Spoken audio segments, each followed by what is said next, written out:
전주는 여기 작은 칠판도 있었고, 오늘은 요거 펜도 없고, 그죠? 펜도 없고. 이가 없으면 또 잇몸으로 해야겠죠? 없다고 또 안 할 수는 없으니까. 새 슬라이드를 만들어서 만들기 위해서 여기서 제가 찍어가겠습니다. 자, 직무라는 게 하나가 온전하게 있으려면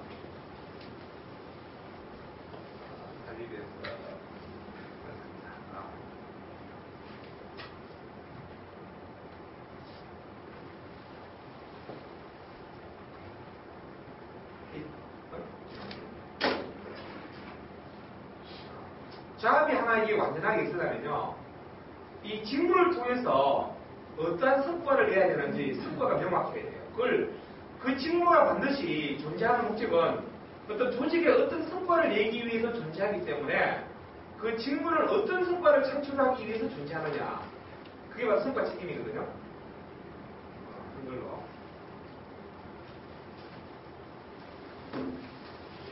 책임이라는 게 존재한다라고 제가 말씀드렸습니다. 직무는 반드시 이 성과 책임 때문에, 직무가 존재하는 목적은 이 성과 책임 때문에 존재하는 것이고, 성과 책임이 없다라는 것은 직무가 없는 것과 똑같은 거죠. 직무가 존재하면 반드시 성과 책임이 있는 거고요. 연결을 해볼까요? 이렇게 연결해보겠습니다. 이렇게. 자, 직무라는 것은 이 성과 책임을 완전히 달성하려면 어떠한 조건이 갖춰져야 되느냐? 첫 번째 갖춰줘야 되는 게 바로 뭐냐면은 직무의 전문성입니다. 직무의 전문성. 그러니까 전문성 이렇게 쓰겠습니다. 자, 이 성과 책임제로 일하기 위해서는 어떠한 전문성이 필요하지? 예를 들면은 어떤 부서에 경리부서가 있다고 합니다. 경리부서에서 가장 중요한 성과 책임이 뭐겠습니까? 회계 처리를 잘하는 거죠, 그죠? 회계 처리를 잘한다는 것은 신뢰성 있게 하는 겁니다. 신뢰성 있게, 믿을 만하게, 거짓말하면 안 되고, 그다음 또 정확성 있게 하는 거예요. 세 번째, 적시성이 있어야 돼요. 시기적절하게 해줘야 돼요. 그죠? 그리고 그렇게 처리한 정보가, 회계 처리가 이용하는 사람한테 유용해야 돼요. 그러니까, 믿을 만하게 처리했느냐, 그러면 정확하게 처리해야 돼요. 그죠? 그 다음에 또, 신뢰성 있게 했느냐, 그 다음에 적시에 처리했느냐, 그 다음에 정확하게 처리했느냐. 그러니까, 믿을 만하고, 신뢰할 만하고, 정확하고, 시기 맞춰가, 즉, 시간 놓치면 안 되니까. 또 그런 정보가 그 정보를 보는 사람한테 유용해요. 쓸만한 정보라 된다. 제대로 해가지고. 그게 회계부서가 일해야 될 굉장히 중요한 목적인데, 그러한 성과를 내려면은 어떠한 전문성이 있어야 되죠? 일단, 회계 원리가 뭔지 이해해야겠죠. 그죠? 그 다음에, 거래가 어떻게 이루어지고, 손익계산서 어떻게 작성하고, 대사대표 어떻게 작성하고 있는지, 회계 원리에 대한 전문성을 충분히 갖춰 있어야 되고요. 재무제표 규칙도 알아야 되고, 그 다음에 세금도 제대로 잘 해야 되니까, 세무회계도 알고, 나름대로 상법에도 알고, 그 직무에 대한 전문성이 없으면은, 그 일 자체를 못하는 거죠. 근데 그걸 어디서 배우면 됩니까? 학교에서 배워도 되고, 학원에서 배워도 돼요. 그죠? 그러니까, 이 전문성이 첫 번째 조건이고요. 자, 두 번째 조건이 뭐냐? 오늘 이제 강의 주제와 연결된 얘기가 있다. 전문성이고요. 요거 한 선을 그어가면서 얘기할까요? 이게 이제 전문성에 대한 얘기고요.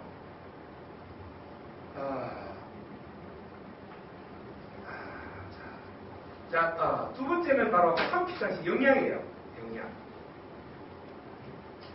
영양에 대한 문제인데. 자, 여러분이 알고 있는 영양은 어떤 게 영양이죠? 제가 이렇게 쓴다는 것은 직무의 전문성과 영양이 같다는 얘기입니까? 다르다는 얘기입니까? 다르다는 얘기예요. 그죠? 요거 두 개가 있어야 이 사람이 이 성과 책임자로 회계 담당자이고 쓸까요? 이 직무는 회계 담당자 직무다. 그 직무는 펜트하고 회계 담당 직무거든요. 회계 담당 직무의 성과 책임자로 성과를 잘 내려면 첫 번째 전문성이 있어야 되고, 두 두 번째, 이 전문성을 가지고 잘 발휘하는 컴퓨터가 있어야 된다. 그런 말씀 드렸는데, 오늘 얘기는 영향이 이렇게 교재입니다. 그러면, 이렇게 숫자라는 것은 전문성과 영향은 다르다는 얘기예요. 첫 번째로. 여러분이 알고 있는 영향은 혼란에 빠지고 혼돈데 잘못 이해하고 있는 영향이 되게 많아요. 혹시 여러분들 국민교육 현장 아세요? 요즘 국민교육 현장 안 배운다 그러던데? 국민교육 현장 보면은 타고난 저마다의 소질을 개발해요 라는 그런 문장이 있거든요. 그 소질이 영향이에요.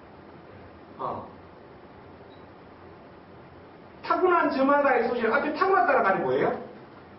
선천적 요인 아니에요. 선천적 요인. 후천적 요인이 아니에요. 이 전문성은 어떤 겁니까?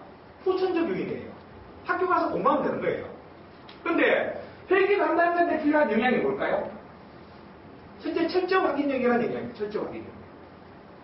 철저한 확인력이 뭐냐면은 숫자 같은 걸 굉장히 치밀하게 보고 본능적으로 틀린 걸 찾아볼 뿐만 아니라 완벽한 걸 추구하는 형이에요. 빈틈이 없는 거.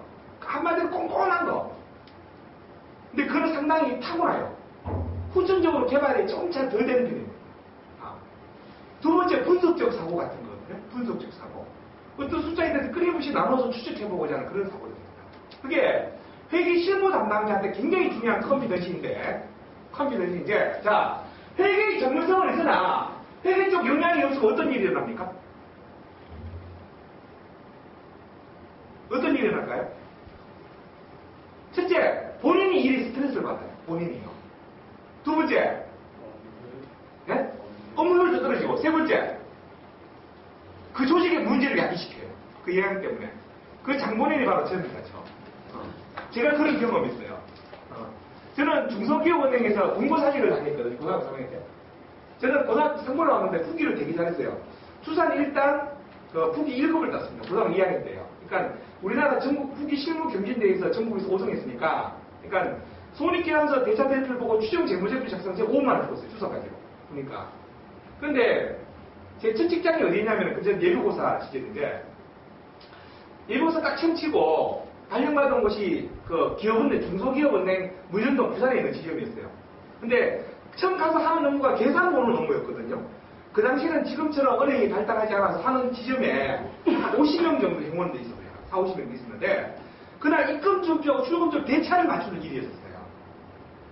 그거 딱 맞으면 그때 직원들 퇴근해요. 그때부터. 근데 제가 늦게 맞추면은 직원들 아무도 퇴근 못하는 거지. 10원 한 장짜리 어디서 틀렸는지 그 나와야 되는 거예요. 나올 때까지는 퇴근 못하는 그런 있는데, 배치 받자마자 첫날, 두 번째 날은 잘 맞췄어요. 그러니까 그 뒤에 있는 부사상고 나오는 선배가 역시 그 추산 일단은 뭐가 틀려도 틀리다 하고 있는데, 세 번째 날은 한 번만에 안 맞더라 보니까 한 30분씩 늦어지기 시작하는 거예요. 그러니까 급수를 따기 위해서 전표사는 잘하는데 이걸 일이라고 생각하니까 짜증나는 거예요. 똑같은 일을 계속 하는 게. 저도 모르게. 그때부터 제 고참이 야, 니 빠져 그러더니 고참이 직접 그 대시한테 저는 이제 음수표 맞췄어요. 음수표만. 그 다음에 음수표 교환하러 오후 2시에 또 가거든요. 타행한 수표 있지 않습니까? 그 교환하러 가는데, 근데 그건 좀 뭐 몇 장 안 되니까, 그래도 금액도 큰 거, 뭐 몇 천만, 뭐 1억짜리 뭐 그런 거만 이제 증빙해서 맞추니까 하루에 50조 뭐 그렇게만 맞춰요. 50억, 70억 그렇게만 맞추는 거죠. 한 지점이니까. 근데 맞추는데 한 2주쯤 지나니까 이제 은행 지점 내에 이제 개이동을 하는데, 제가 후기 잘하는 걸 알고 지점장님께서 야, 10년같이 그 지금 뭐 고등학교 3학년 졸업도 안 해보니까 대부계에 가가지고 그 창구에 대부 서류를 작성하는 게 있어요. 돈 빌릴 때. 그 회사 재무제표도 보고 뭐 이렇게 분석하는 그런 게 있는데, 그런 업무 하는 게 어때? 그러는 거예요. 그러면 제가 갖고 있는 후기 회계 실력을 드디어 발휘할 내가 좋다 그랬는데, 창구에 딱 앉아있었죠. 어느 날 이제 한 3개 회사 정도 심사를 했었거든요. 했는데, 만약 A, B, C라는 회사에 있으면 A라는 회사는 재무제표가 굉장히 좋았어요. 그러니까 열심히 분석해보니까 고정장기 적합률도 좋고, 특히 산성 비율이 아주 좋다 보니까 그 회사 공장 증축하는데 돈 쓰겠다 그러는데, 고정장기 적합률을 이용해서 그 돈에 투자한다면 충분히 그 회사가 매출도 높고 이익도 나고 하기 때문에 충분히 가능할 것 같거든요. A는 아주 적합하고 제 의견을 달아서 보내고, B라는 회사는 보니까 아직까지 하더라고요. 근데 거기 보니까 업종이 별로 안 좋아가지고, 현재 고정장기 적합률은, 그러니까 좋은 편은 아니지만은, 이 회사가 하고 있는 매출 판매 계획, 향후 판매 계획에서 상당히 매출이 많이 되고 이익이 많이 나면 회수 가능한데, 수익을 줄도 회수 가능한데, 그렇지 않으면 장기 부채에 빠질 가능성이 있어 하고 이제 쓰는 거예요. 그래서 이 회사는 추가적으로 재무제표고 같은 그런 걸 좀 봤으면 좋겠다 의견가 있다고 났거든요. 세 번째 회사는 진짜 돈 들이시면 안 되는 회사예요. 그런데 결과가 어떻게 나는지 아세요? 세 번째 회사는 대출 결정 나고 첫 번째 회사가 두 번째에서 떨어졌더라고. 근데 제 위에 대리가 있어요.